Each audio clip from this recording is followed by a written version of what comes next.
Ayan po at pagpapala po ang aking gustong ipahatid sa aking mga subscribers, followers at mga viewers. Ayan, at sana po ay nasa mabuti kayong kalagayan lagi siyempre at ligtas sa anumang uri ng kapahamakan at wag na po sana kayong datnan ng anumang problema sa buhay bagko swerteng walang katapusan ang darating sa inyo. Ngayon po ay wala po siguro tayong itatapik ngayon kundi maliban po din sa isulat nyo na po itong panahon ngayon. Ano bang year ngayon? 2025. Ito po yung panahon na panggigipit. Ito pong year 25. Ano? Isulat nyo na po yan.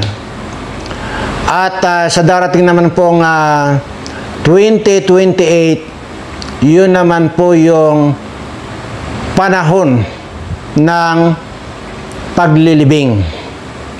Sabi ko nga po, kung ito pong panahon ngayon ay panahon ng panggigipit, sa 3 taon na lamang po mula ngayon, ay panahon naman po ng paglilibing. Ayan. So, sana po ay maintindihan natin yan, pero sigurado po hindi maintindihan ng iba yan. At yan lang po muna ang aking bibitawang salita ngayon. At lalo't para nakikinita na natin yung talagang wala na talagang katapusan ang kasamaan dito sa atin, maging sa butuhan nandyan na yung pandaraya, dayaan. At kaya ko po sinabi na ngayon yung panahon ng panggigipit kasi lahat na lang po ay ginigipit na. Pero okay lang po yan. Lahat naman po ay lilipas, lahat naman po yan ay mawawala lahat yan. At mayroong siguradong papalit yan. Ang papalit nga po yan ay panahon naman ng paglilibing. So, yan po. At bukas po ay halalan na. At hindi na natin mapakuan yan, hindi na natin mapipigil yan. Bagamat kabi-kabila yung rampant na, wala pa man ay rampant na yung pandaraya. At kung bakit mayroon na pala itong kasaysayan itong George Garcia na ito, na yan pala ay utusan pala talaga ni Lisa yan, nung nakaraang butuhan na yun ay talagang yan pala yan ang inuutosan lagi ni Lisa. So tingnan na lang natin kung ano magiging resulta nito. Pero wag naman po sana dumating yung aking kinakatakutan na pwedeng mangyari kung mangyayari nga na pandaraya at hindi maayos na butuhan. Ganun pa man ay sige, obserbahan natin. At since na bukas na po yung butuhan na yan ay paalala ko lang din po kung sino po yung in-endorso ni President Duterte, yun po ang ating sundin dahil yun po ang makakatulong sa bansa natin. Una na po dyan, siyempre, yung tinatawag nating Duterte. Magmula po yan dyan, kina Marcolita, Vic Rodriguez, Hinlo, yan sino pa ba yan? Marami, hindi ko kabisado, pero may kopya na po ako. Alam nyo naman po, hindi ko na kailangan pa ang sabihin pa dito, alam nyo, basta Duterte po yan. At doon po sa Duterte na yon, di po ba mayroon pang sinasabi si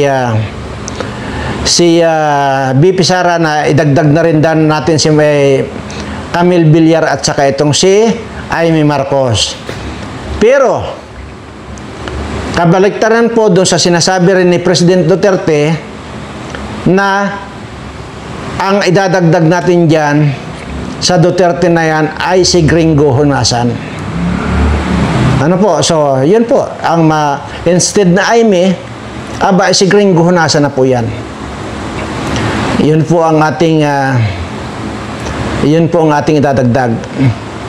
At yan naman po ay alam naman po natin yan na talagang hindi po yan yung tipong kuan si Honasan, yung tipong sunod-sunuran sa agos na kagaya nitong si Manny Pacquiao. At ngayon po magkaroon na po tayo ng kuan. Bagamat nasa utak natin yung pandaraya ay gawin lang po natin yung kung ano yung tama na iboboto natin. At yan pong sinabi ni President Duterte, yan po ang tama nating iboto plus itong si Gringo Honasan. Ano? At yan po ay kilalang kilala naman po natin yan na kung ano yung mali talaga sa kanya. At kaya nga nag-rebuild yan eh. O kaya nga yan ang nanguna sa kudita eh. Di ba? Dahil alam na niya na mali na yung pinag-uutos dati ni Marcos, kaya lumarga na sila. Ito nga lang si Enrile, ang ngayon ay nilamon lang niya yung kanyang igit. Ngayon, siya mismo ang humihimod sa kanyang sariling igit. Itong Enrile ito. So ngayon, yan po, wala na po, sikapin na po natin, iburahin na natin sa ating mga isipan itong mga pangalang Marcos. Basta pangalang Marcos po, burahin na po natin yan. At yan naman po ay talagang kitang-kita na po natin. Magmula pa sa kanyang ama, puro kahirapan na, puro paghihirap na ang inabot ng ating mga kababayan. At 39 years na binatikos yan at 39 years na pinagmumura ng taong bayan yan at 39 years na isinumpa yan. Ngayon, binigyan natin ng pagkakataon sa pamamagitan ni BP Sara ay binigyan natin siya ng pagkakataon, pero akala natin yung pagbibigay natin ng pagkakataon na ma-redeem yung kanilang apelyidong yan ay kagandahan ang gagawin itong anak na bangag na ito. Pero wala. Doon tayo nagkamali. Yun na yung sinasabi ng iba. Marami sa atin na talagang tayo ay nabudol. Ganon pa man, ay nandun na, hindi na natin pwedeng ibalik yan. Basta itong mga susunod hanggang sa huling henerasyon ng Marcos, huwag na nating ibuboto. Wala na tayong ibuboto, wala na tayong ilalagay sa ating utak na apelyidong Marcos. Ngayon pa lang po, burahin na natin yan.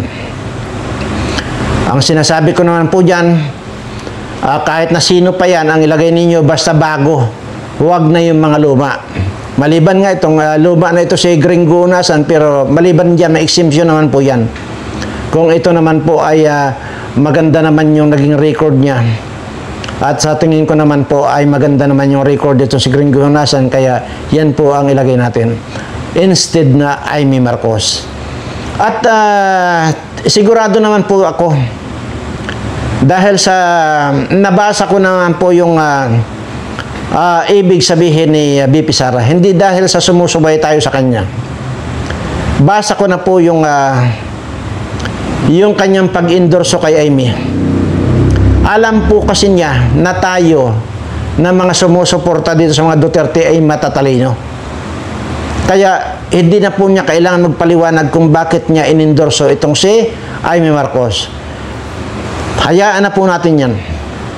Dahil una, bahala po siya kung yun ay inendorso niya, pero ang inendorso po ng tatay niya itong si Honasan na plus 10. Yan, at yun po. At wala na po tayong ilalagay pang Marcos. Maging yung pong Romualdez na yun, sunugin nyo na po sa inyong isipan, utak ninyo, sunugin nyo na po yung apelidong Romualdez na yan. Dahil yan po talaga ang talagang kung ito. Ito yung dilubyo na dumaan sa atin na talagang hindi makakalimutan ito. Kaya tingnan nyo maging sa kwan, maging sa probinsya niya sa Samar, sa Leyte. Hindi ba't sinusuka na yung hayop na yan? Kaya wag na. Yan pong pa na yan. Lahat po yan ng mga mga kumampi dyan, mga nagpasasa sa pira ng bayan, na ngayon nga ay tinatamasa na ng mga mahihirap nating kababayan na lalo pa naghihirap dahil doon sa kabalbalan at sa rampant na nakawan dito sa ating gobyerno ngayon. At sa pangunguna nga po nitong Romualdez na ito, na isang engkanto. So, yun po. At wala po akong ibang tatapik dito, maliban lang po dyan sa paalala ko lang sa inyo na huwag na po nating ibuto pa kahit kailan hanggang sa kahuli-hulihang henerasyon ng Marcos, lalo na po yung Romualdez na yan. Dahil yan po talaga yung mga piste sa lipunan. Hayaan po ninyo, 3 taon na lamang po ang ating paghihintay. Lahat po, kahit kailan hindi po kayo nakakita ng kanta na hindi nagtapos. Lahat po ng kanta ay may katapusan, lahat yan. Nagtatapos po lahat. Lahat po ng bagay nagtatapos po yan. Kaya ako na po ang nagsasabi ngayon, kung ngayon ay panahon ng panggigipit,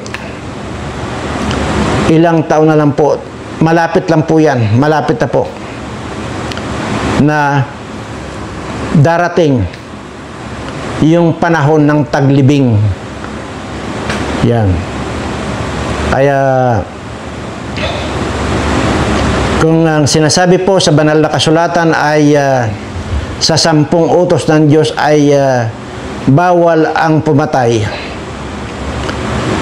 Noon po yan, noong kapanahunan ko po yan, 176 ago.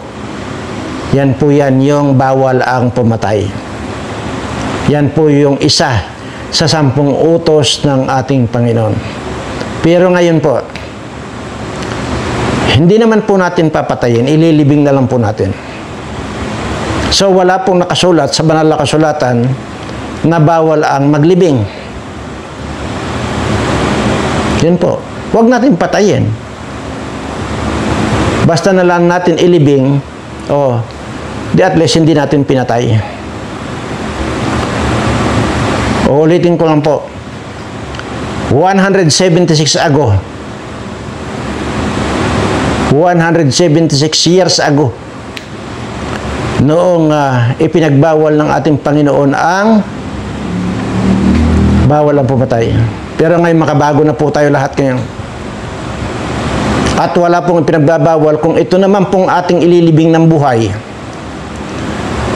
Kita nyo naman po kung paano, hindi man literal na pumatay itong mga ito. Dahil nga po sa pangangawat nitong mga animal na ito, marami pong namamatay sa kagutuman ngayon dahil sa kanila. So, anong gagawin natin dito? Papayagan na lang natin na habang panahon, papatayin niya itong mga kababayan natin. Bago pa lang sila, bago pa lang madagdagan itong mga namamatay natin mga kababayan, ay dilibing na natin ang buhay. Tama, yung bawal ng pumatay. Totoo yan, nasa kanya yan 10 utos ng Diyos yan. Pero hindi na po natin papatayin yan. Ililibing na lang natin. Ito po yung araw. Ilista nyo na po ito. Itong araw na nakita nyo ako nagsasalita ngayon. Dahil ang sa akin po dito ngayon, kung sino po yung pumerwisyo sa kababayan ko, yun ang ating ililibing ng buhay. Itong panggigipit nila yan ito, ngayong panahon na ito, susuklian natin sila ng higit sa panggigipit. Yun na nga, ililibing na. Dati po ang kasabihan, pag ikaw daw ay binato ng bato, batuhin mo ng tinapay. Hindi na po uso yun ngayon.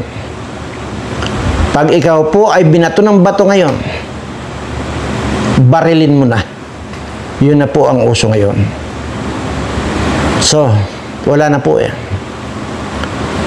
Kung kinakailangan, sabi ko nga po, na kung kinakailangan na dito ko na ilalabas yung mga kamuting dilaw, basta lang maayos yung mga kababayan ko, mawala lang itong mga kawatang nagpapahirap sa ating mga kababayan, gagawin ko ito. Kahit na ipinagbabawal sa 10 utos ng Diyos. Pero sabi ko nga po, wala pong bawal doon sa iniisip kong gawin. Dahil hanggat hindi nalilipol itong mga kawatang ito, kahit kailan, hindi na aangat ang buhay nitong ating mga kababayan. Tandaan ninyo yan. Kaya yung natitira ko pang buhay, ay gusto ko makita kong tunaw na itong mga kawatang ito. Wala pong ibang nagpapahirap sa mga kababayan ko kundi itong mga kawatang ito. So, anong kailangan dyan? Ilibing ng buhay. Para hindi ka parusahan ng Diyos at para hindi mo sinuway yung kanyang utos na huwag kang pumatay. Huwag mong patayin. Kailangan nating sumunod sa kanyang utos. Kailangan nating gumawa nang wala doon sa kanyang 10 utos. So wala pong nakalagay sa banal na kasulatan, sabi ko nga po kanina, nakasali doon sa kanyang 10 kautusan na bawal ang maglibing ng buhay. Yun po ang gagawin natin para hindi tayo magkaroon ng kasalanan sa ating Panginoon. Okay, aywan ko kung pasadahan lang po muna natin sandali itong inendorso nitong Iglesia ni Cristo ng mga inendorso nila ng mga politiko. Huwag na po natin pag-usapan yung iba, pag-usapan lang po natin yung kanyang inendorso na si Bong Revilla. So ito pong si Bong Revilla ay hindi kaya nila alam ng pamunuan ng Iglesia ni Cristo na itong si Bong Revilla ay guilty po doon sa kanyang nagawang kasalanan. Magkakasama po yan, sina Jinggoy at saka itong si Enrile. Katunayan, nakulong pa nga po yan. Ngayon, bakit nasa labas yan? Kung pinalabas man po yan ng Sandigan Bayan, pero ang desisyon po ay guilty siya sa pagiging kawatan din. Kawatan lahat po matatawag yan once na kung ano man yung tinanggap mo, pagiging kawatan na rin yun. Katunayan, ang Sandigan Bayan ay nag-utos sa kanya na ibalik yung 125 million pesos. Kung ano man yun, natural kinulimbat yun. Dito po ako ay nagtataka kung bakit nasama yan sa inendorso ng Iglesia ni Cristo. Ngayon, kini-question ka ba yun? Abay, tayo naman po ay may sari-sariling isip. Bakit ko kukwestiyonin kung yun ang desisyon ng Iglesia ni Cristo? Kaya lang po, ay masasabi ko siguro dyan, ay unang-una, ay baka nagbago na siguro yung paninindigan ng Iglesia ni Cristo. Dahil matagal din po ako naging Iglesia ni Cristo, sabi ko nga po. Pero ngayon po, hindi na po ako Iglesia ni Cristo, pero hindi rin po ako tiwalag.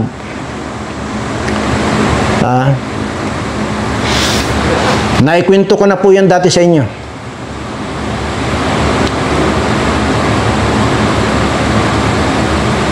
Matagal akong naging Iglesia ni Cristo.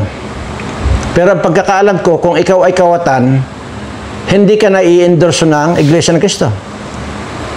Sabi ko nga, baka iba na ngayon. Malay natin kung nagbago na yung kanilang panuntunan ngayon. Kasi yung panuntunan namin nung panahon ko ay hindi ganyan. Pag ikaw ay nabalitaan namin nagnakaw ka ng manok, ay wala na, hindi ka na namin susuportahan. So ngayon pala, pagka milyon-milyon na ang ninakaw, kailangan pa rin palang suportahan. Aba ay, yan po ang hindi ko alam ngayon. Paulit-ulit ko po sinasabi dito at paulit-ulit ko pong iniisip yan. Baka kako nagbago na ang regulasyon ng Iglesia ni Cristo.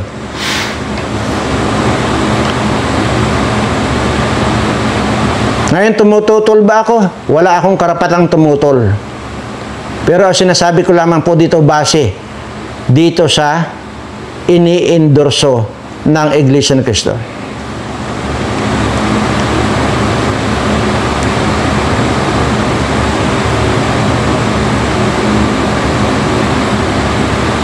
Sinabi ko nga po dito dati. Dito sa amin dati.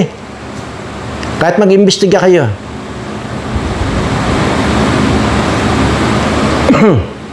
Ministro manggagawa na na-assign dito. Hinaharas nila. Anong ginawa ko? Dahil nga bawal ang pumatay, inilibing ko ng buhay. O di wala nang nangharas sa iglesia sa mga manggagawa na na-assign dito sa amin or ministro na na-assign dito sa amin. Kaya nagpatuloy yung pagkakalat ng salita ng Diyos or ebanghelyo. At isa ako, araw-gabi, nakatutok sa lahat ng gawain ng Iglesia ni Cristo. Kahit saan man po yan, saan man pupunta ang mga ministro or iglesia, mga diakono na yan, na para mang-akay or mangaral ng ebanghelyo, ika nga, nandun ako.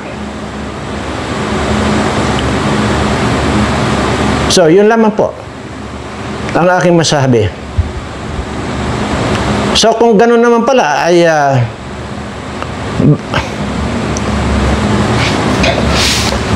aywan ko.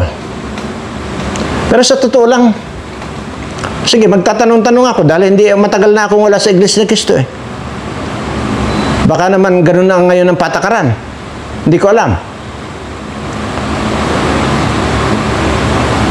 Ngayon, yung pong yung pong party list na ipanaw ha. Yan po yung party list ni Doc Lorin Badoy at saka ni Ka Eric Siles.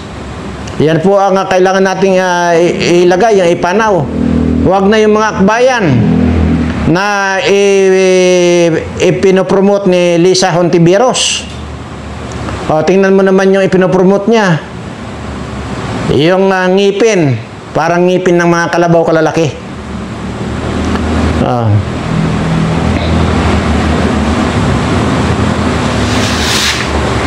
Yan yung mga kwan. Yan yung mga nag-aalaga ng mga NPA. Ha? Pero speaking of NPA, sinabi ko rin po yan, naging NPA rin po ako dati. Pero sa pagiging NPA ko, nung matuklasan ko, dahil iba yung doktrina nila, ang doktrina po nila noon, ay para tumulong sa mga tao, pero hindi pala para pagnakawan ng mga tao. Pero nung nalaman ko yon, na ako mismo, ang kasama nila yung time na yon, sinabi ko na po yan na mayroong kaming pinuntahan na bahay, mag-asawang matanda, matandang-matanda na, pinuntahan namin yun at pinagnakawan. Kasama po ako doon dati. Alam niyo ang ginawa ng matanda? Yung alkansya niya, inabot pa niya doon sa kasama ko. Doon na ako nagdesisyon na putang ina, ito palang pinasok ko ay hindi pala para tumulong sa kapwa, kundi pagnakawan ng kapwa. Kaya hindi ko na po pinagtagal yon. Kinabukasan lang, ni-raid namin yung lungga namin mismo. Kasama na itong mga sundalo kasi pumunta na ako daw sa mga kasundaluhan.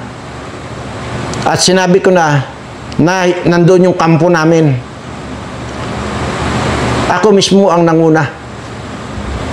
Hindi ko naman masabing nakapatay ako doon. Basta niratrat ko na ako nanguna doon. Niratrat ko na lang, di bahala na. Nung matapos ang putukan, awa ng Diyos, yung mga kasama ko lahat, didbul lahat. Ganun po.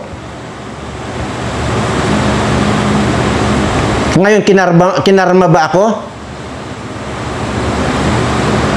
Aba, hindi po. Bagkus hanggang ngayon, tuloy-tuloy pa yung pagbibigay ng blessing sa akin ng Panginoon. So, ibig sabihin, tama yung ginawa ko.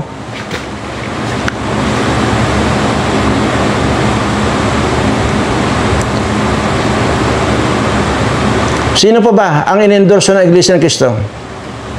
Amy Marcos. Alam ko, ang Iglesia ng Cristo ay talagang makamarcos yan. Dahil nung time na yung tatay niya talagang Marcos yan, ang Iglesia ng Cristo. Alam ko yan. Pero huwag naman sana nakitang-kita na natin yung pagiging demonyo talaga ng Marcos na ito, bakit pa natin susuportahan? Yun ang tanong ko. Ay mga kawatan nga yan, alam naman natin yan na mga kawatan lahat yan. Tingnan mo nga, hanggang ngayon nandyan ang sapin-sapin na kaso na bilyones, hindi po pinag-uusapan dito ang milyon-milyon, bilyon, trilyon. Bakit kasama ngayon si in-endorso ng Iglesia ng Cristo? Hindi ba natin pwedeng pag-aralan or limiin sa ating kaisipan na susuportahan natin itong mga ganitong klaseng mga tao? Nasa landas pa ba tayo ng kabutihan? Or baka nasa landas na rin tayo ng kabangagan?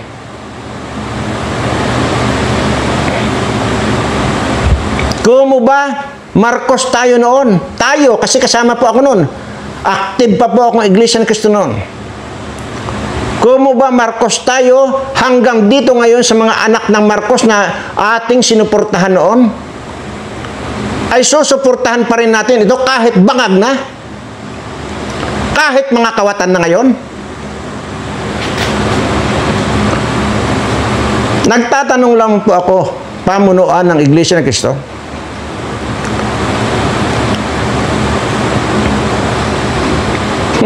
Sabi ko nga po,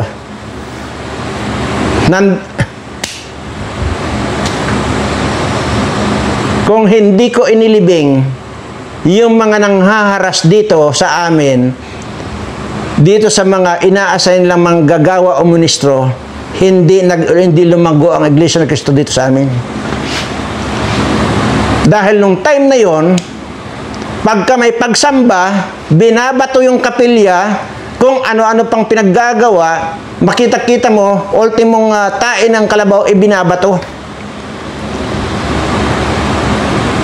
Lalabas lang yung ministro or manggagawa dati, sinusundan itong mga taong ito at hinaharas.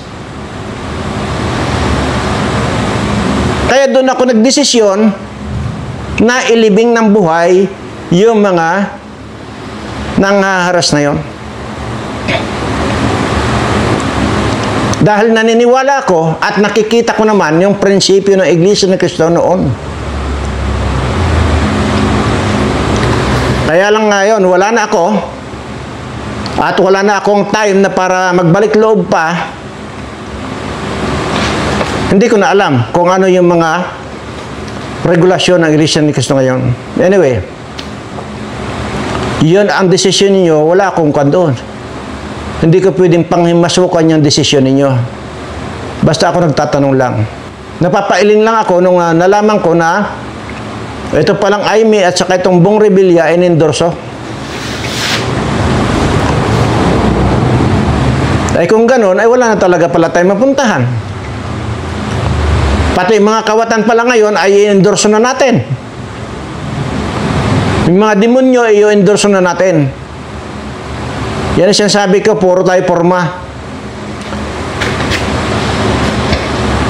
Pakita pa kayo ng bilang ninyo, wala rin pala kayong binatbat. Ibang-iba na ngayon, sa totoo lang. Recorded po ako. Membro ako ng Iglesia ni Cristo noon. Kaya, iba yung nakikita ko ngayon.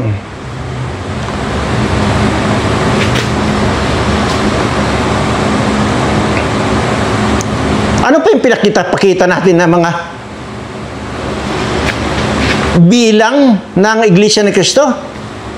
Diyan sa Lunita, noong kailan yon? Noong March ba yon? Para ano yon?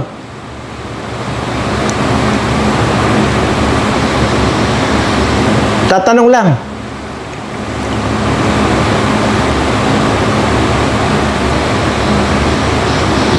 Basta ang alam ko, ilang taon ako noon, 10 years akong naging membro ng Iglesia ng Cristo.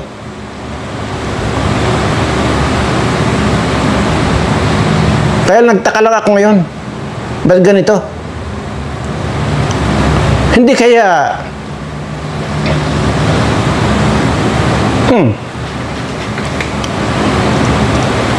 sige, mag-i-imbestiga ako. Yun po ang sa akin, mga kababayan. Yun pong lalo na po itong sina Vic Rodriguez ito, Marcolita. Lalo na po yan, huwag po ninyong nakaligtaan yan. Anyway, hindi ko po mabasa ngayon. Nandun po yung listahan ko. Pero basta Duterte plus itong si Gringo Hunasan. Yun lamang po. At ulitin ko lang po. Magmula po ngayong oras na ito, araw na ito, ilistyan na po na ito yung panahon ng panggigipit. At sa 2028, yun naman yung panahon ng paglilibing. Maraming salamat po.